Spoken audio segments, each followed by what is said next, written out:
মহারাজ ধৃষ্টতা নেবেন না, আমি একটা কথা বলতে চাই। নিশ্চয়ই, বলো সেনাপতি, কি বলতে চাও? হে মহারাজ, এই পক্ষী শিকারী আপনাকে প্রলোভন দেখানোর চেষ্টা করছে। সেনাপতি, তুমি কি বলতে চাইছো? মহারাজ, দয়া করে একটু বোঝার চেষ্টা করুন। যদি এই পাখির পরিত্যাগ করা মল সত্যি সত্যি সোনা হয়ে যায়, তাহলে পক্ষী শিকারী কেন এটা আপনাকে দিয়ে দিতে চাইছে বলুন তো? সে নিজের কাছে পাখিটা রেখে নিজেই ধনী ব্যক্তি হয়ে উঠতে পারতো। এই কথাটা তুমি ঠিকই বলেছো। ভৃত্য, যাও এখনই পাখিটাকে মুক্ত করো। আমি আবার বাসায় ফিরে এসেছি। আমি আমার ভাগ্যের জোরে বেঁচে গেছি। প্রথমে ওই বোকা পাখি শিকারীটা আমাকে ধরে ফেলেছিল আর রাজার কাছে নিয়ে গিয়েছিল। সে ভেবেছিল রাজা তার ভাগ্য বদলে দেবে। রাজা মশাইও খুব বোকা।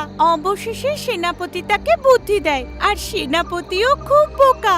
সেনাপতি আমাকে ভালো করে পর্যবেক্ষণ না করেই মুক্তি দিয়ে দিল। সত্যি, এই সমাজে বোকা লোকের সংখ্যাই বেশি।